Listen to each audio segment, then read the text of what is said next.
Inez also flagged the move that we were seeing in Amazon shares today, and we want to take another deeper look into those Amazon numbers and its first loss since 2015. The quarter marking a rocky start to CEO Andy Jassy's reign as post-pandemic forces and a stake in Rivian start to bite on the bottom line. For more, let's bring in John Blackledge, Cowen senior analyst. And John, thank you so much for being here. As I was looking at this quarter for Amazon, what we've seen in the past when the company has posted losses or smaller profits, usually it's choosing to do so, making investments in various areas. This quarter felt very different. Are you confident that Amazon can get a handle on its expenses?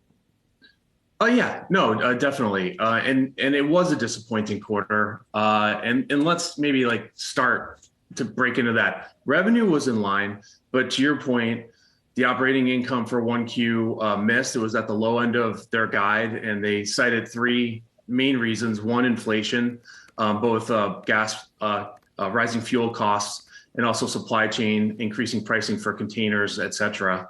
The second was just too much labor, right? They hired, going into this year, they increased hiring because of the Omicron variant. And then when it subsided, they had too much labor, and then overcapacity. They doubled their fulfillment network the last 2 years. They kind of knew that was going to be something because of the seasonality going from 4Q to 1Q. But all in, those three headwinds were $6 billion. And then you go to the 2Q guide, the revenue was light. They called out, still tough pandemic comp, FX, and they are moving Prime Day to 3Q. That's about a $4 billion shift. And then to your point on the cost, the 2Q op income guide was, the biggest miss, $1 billion at the midpoint. We were looking for $7 billion, and they called out some of those headwinds. Inflation is going to persist, and the overcapacity in the fulfillment network will persist for a couple more quarters, including second quarter. So yeah, it was disappointing, but they really are near the tail end of this historic investment cycle, which speaks to your main question.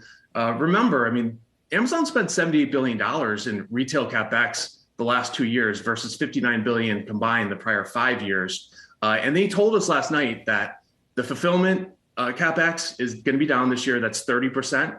And that transport, which is their middle and last mile logistics, will be down 25%. So we are in the late innings of this investment cycle, which is definitely a positive as we round through this year.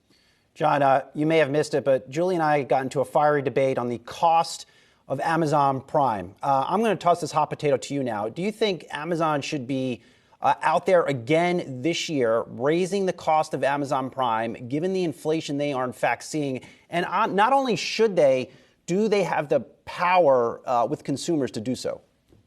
100%. They've raised, I think, in 14 and in 2018. And then they're raising in 2022.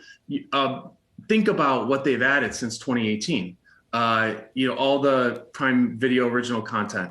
They're adding the NFL exclusive rights to Thursday Night Football. They just bought MGM.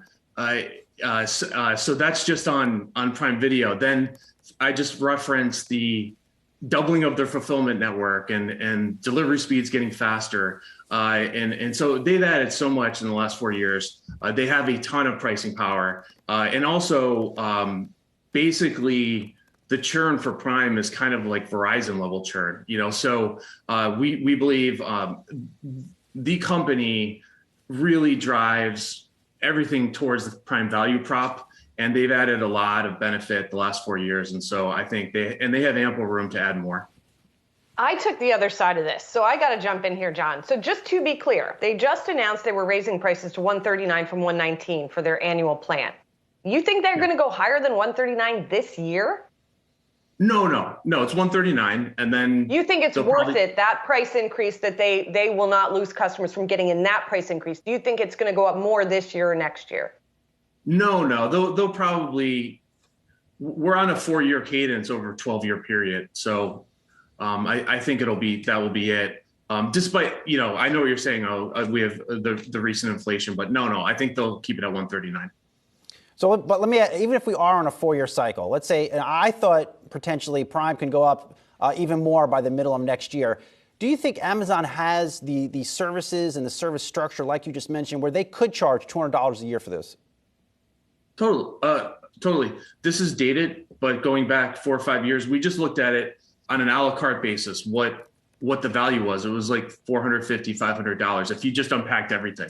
So, and that was 4 or 5 years ago. So if we update that, I'm sure it would be more. So yeah, no, I think there's a lot of pricing power. And we had published a big deep dive report earlier this week. We do a lot of survey data on Amazon. And one thing that we called out that I think is interesting is in the first quarter, 17 million US households that didn't have Prime or pay for Prime bought something monthly on Amazon. And so there's a lot of potential for them to continue to increase subs. And all the things that we're talking about, what they're adding across the various parts of Prime will lead to, more subs as we go forward. And yeah, no, certainly they have pricing power for years to come, in my view. Speaking of pricing power, just very quickly here, John, $42.50, your new price target on Amazon. That's still a lot of upside in the next year. How do we get there? Yeah, we get there a couple things. There were bright spots in the quarter, right? It's down 12, but there were bright spots. They did say the delivery speeds are, kind of right where they were just before the start of the pandemic, and so they're going to start to crank up one day and same day. Usually when you put a faster delivery speed on a product, it drives higher purchase conversion. And so you are going to get that as we round through the year and into next year. That coupled with easier comps as we get in the back half of the year is a good setup for top line. And then, like we were just talking about, the historic investment cycle is coming to a close. And so you should have margin upside in the back half of the year, and as we get into next year. And so kind of decent setup, because we are getting into a zone after the second quarter where it's going to be easing comps for 4 quarters. So but it is a second half story, and they have to show it, but we think they will. I thank you for supporting my case here, John. You're welcome on any time. John Blackledge, Cowen, Senior Analyst. Good to see you.